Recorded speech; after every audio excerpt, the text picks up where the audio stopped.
Agora são 7h54 e vamos conversar com o historiador da Universidade Federal de Ouro Preto, Luiz Estevam Fernandes. Bom dia, Luiz. Bom dia a todos.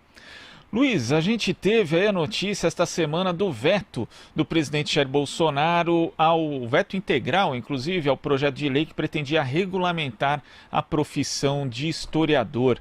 Né? Várias entidades já se manifestaram a respeito, foi uma articulação política feita no Congresso Nacional durante muito tempo e, de repente, o presidente Jair Bolsonaro diz que ele, seguindo orientações ali da Advocacia Geral do Ministério da Economia, acaba realizando esse veto. Como que você viu isso, Luiz? Olha, Glauco, eu vi com indignação, porque essa é uma demanda da nossa área há muito tempo, né? Desde os anos 60 há várias tentativas de regulamentar a nossa profissão.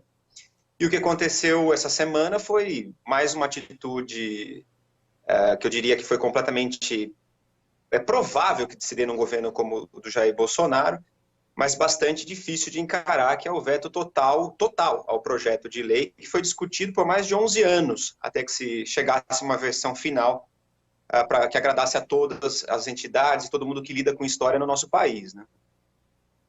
E, inclusive, falando, né, das entidades, existe aqui uma manifestação da Associação Nacional de História, que eu vou ler um trecho aqui, que diz o seguinte: o presidente vetou o projeto por medo e por má fé, mas a evidência histórica está aí para todo mundo ver. Enquanto milhares de pessoas morrem, o presidente está preocupado em vetar a profissão de historiador, essencial para explicar a história e o emaranhado de tragédias que enfrentamos.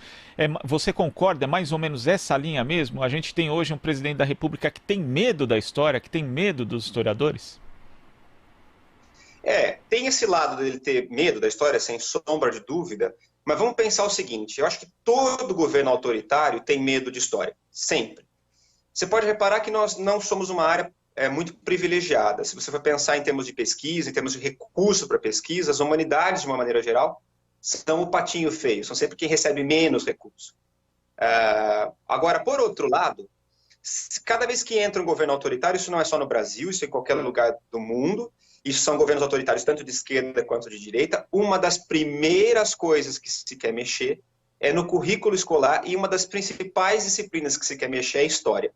Então, quando a gente discutia no Brasil, por exemplo, história, o projeto de escola sem partido, uma das principais questões era a história, junto talvez com o que se chamava, agora o Supremo proibiu com razão, a tal da ideologia de gênero, ou seja, não podia discutir outra coisa.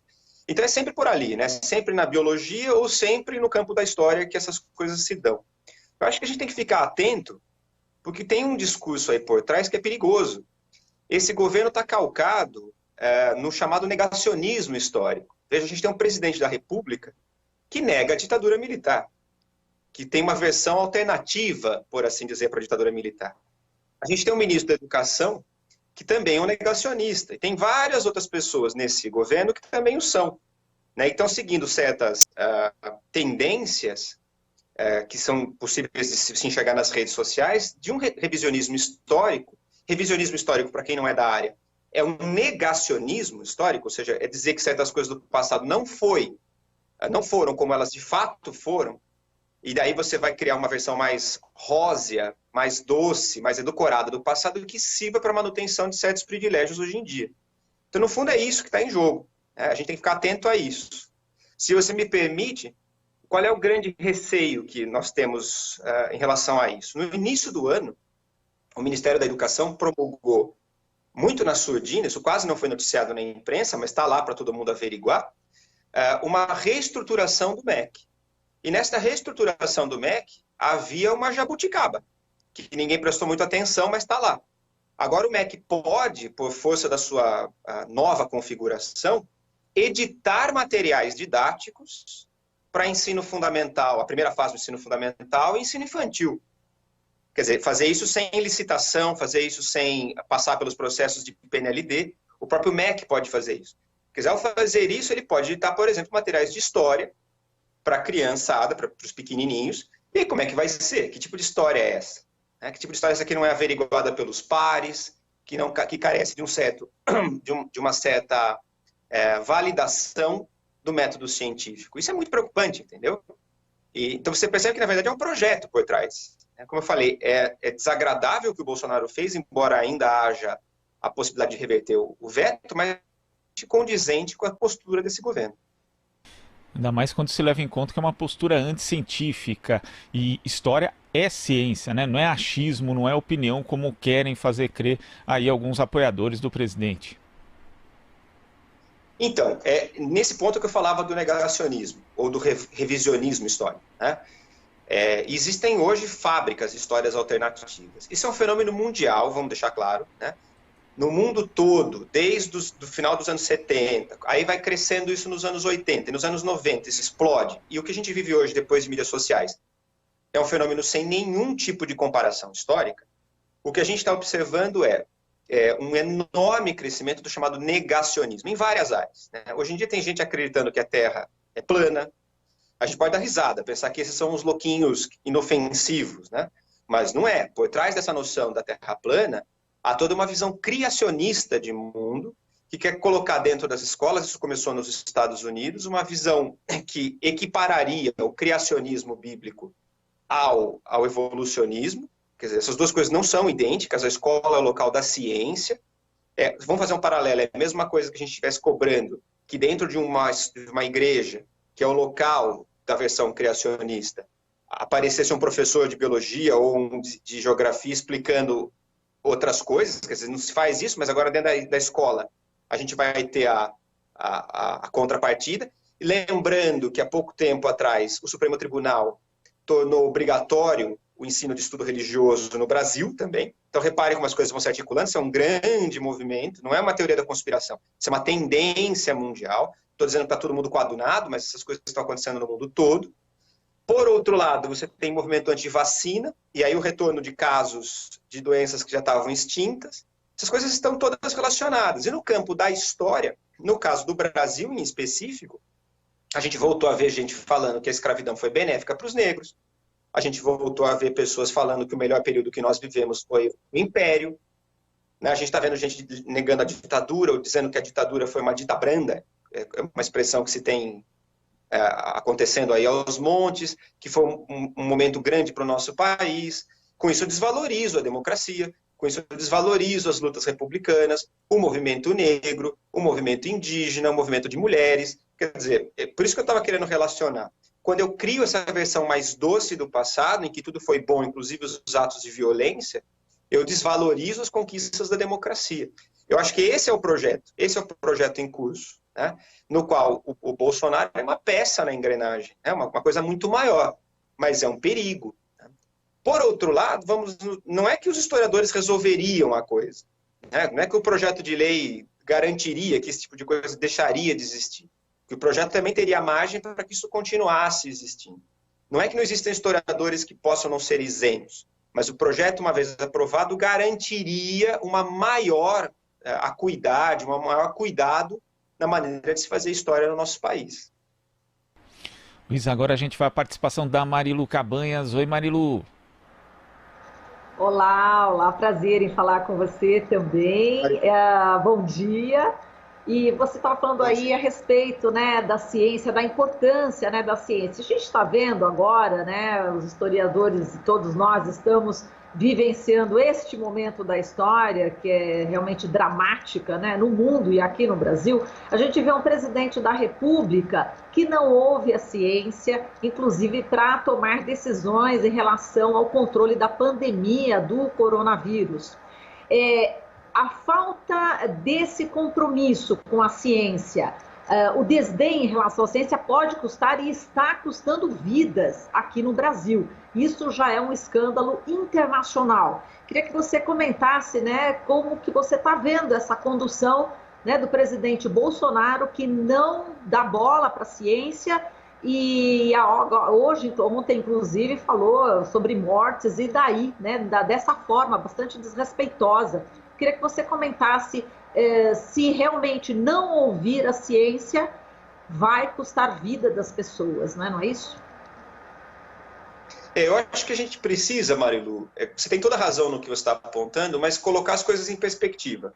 De uma maneira geral, o Brasil não valoriza a ciência, nunca valorizou, né? Nós tivemos momentos, claro, melhores do que hoje a gente está vivendo. A gente está vivendo um fundo do poço, em que parece que o fundo do poço tem um alçapão. A gente pode descer ainda mais, isso que assusta. Mas os investimentos em ciência nunca foram prioritários no nosso país. E a gente precisa se lembrar que ciência é uma coisa estratégica para todo país que cresceu, né?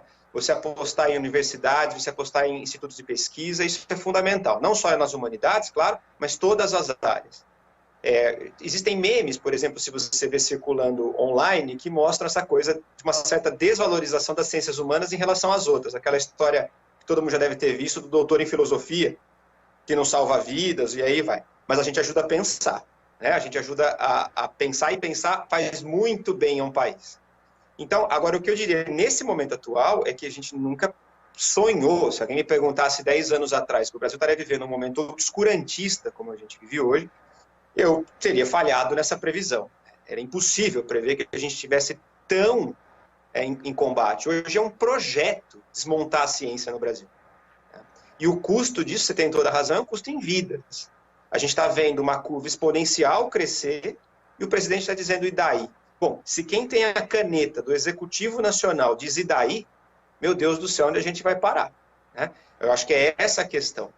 De novo, eu acho que é um vácuo de lideranças que é mundial, né? Eu não consigo enxergar grandes líderes no mundo pensando essa questão. Está todo mundo preocupado com suas próprias nações, e a gente precisa se lembrar que para problemas globais, as soluções devem ser globais, multilaterais. E nós estamos lidando com a coisa de maneira nacional. E no caso do Brasil, não estamos lidando, né? Quer dizer, cada governo estadual ou municipal tem feito uma política, às vezes, completamente diferente da cidade do lado. Isso ainda vai nos custar em vida. E não é que eu estou jogando uma praga, não é que eu queira que isso ocorra. Isso é ciência, né? É curva exponencial. Basta entender um pouquinho como uma curva exponencial acontece e a gente está próximo de ver essa coisa estourar daqui a um mês, mais ou menos, se continuarmos assim, né? E, claro, incentivado pelo presidente Bolsonaro. Vou deixar claro quando eu acho que foi o grande momento em que ele fez isso. Algumas semanas atrás, quando ele aparece na televisão e diz num pronunciamento, o primeiro pronunciamento dele depois do estouro da Covid aqui no Brasil, não sei se você se lembra, ele não propõe nada e ele diz basicamente duas coisas: economia e cloroquina. Basicamente ele disse essas duas coisas. Repare, ele pautou o Brasil. Só se discute economia hoje e a cloroquina ou a hidroxicloroquina como se fosse a salvação da lavoura, então agora tem cura o negócio. E não tem cura, no mundo todo não tem cura. A única coisa é o isolamento social ou uma perspectiva de vacina que a gente está um ano, pelo menos, dela se efetivar. É perigosíssimo. A política do governo é perigosíssima e vai nos custar vidas. Bem, Luiz, como é que Bolsonaro vai passar para a história? Eu acho que ele vai passar para a história muito próximo do que eu estou descrevendo aqui. Claro que os historiadores do futuro aqui vão ter esse abacaxi para descascar na mão, mas quem já trabalha com história do presente está apontando essas tendências, né? Apontando um presidente que tem desmontado políticas de seguridade pública, que tem um anteprojeto. Eu particularmente costumo definir o governo Bolsonaro como um antigoverno, né? O Bolsonaro não governa, ele desgoverna, ele despropõe coisas. Se você perguntar, por exemplo, para ele qual é o projeto econômico dele, ele vai terceirizar, ele vai dizer que é um homem, o Guedes. Eu fico imaginando se o Guedes sai do governo ou morre, não é que eu estou desejando isso, qual é o projeto do Bolsonaro? Morreu, né? Então, qual é o projeto do Bolsonaro para a justiça? Era o Moro. Agora a gente vai ver com o Mendonça chegando ao poder, quer dizer, mas ele terceiriza. Ele em si não tem um projeto que não seja esse projeto mais obscurantista, esse projeto ligado a um certo negacionismo, que tem a ver com um ultra-individualismo, que quase prescinde do Estado, é quase um anarcocapitalismo, né? Numa tendência que o neoliberalismo seria estendido à sua enésima potência, quase sem projeto. Então eu tenho a impressão que não vai fugir muito disso, mas quem viver verá. Vamos ver daqui a 50 anos esse peso que ele vai entrar para os livros de história. E veja, não é que a história é escrita só para pessoas de esquerda, como se acusa, que só tem historiador de esquerda. Tem vários excelentes historiadores liberais, tem vários excelentes historiadores de todas as matizes de pensamento. O que existe por trás de todos nós é um método histórico que não pode prescindir de documentação, que não pode prescindir de análise dessa documentação e não pode inventar o passado ao seu bel prazer. Então, essas coisas que ele está fazendo são amplamente documentadas e nós teremos como averiguá-las já já.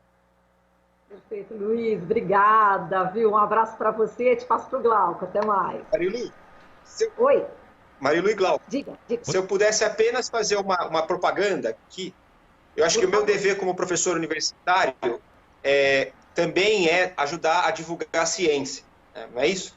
Então, agora, nesse período de isolamento, eu criei um canal no YouTube, chama Sem Dúvida, convido todo mundo que está ouvindo a participar lá, em que eu tenho entrevistado especialistas das mais diferentes áreas, desde a história até a microbiologia, a medicina, a psicologia, líderes indígenas, lideranças de movimento negro, para entender como é que esse isolamento, como é que a crise do Brasil está afetando vários setores, de maneira científica, mas falando para um público amplo.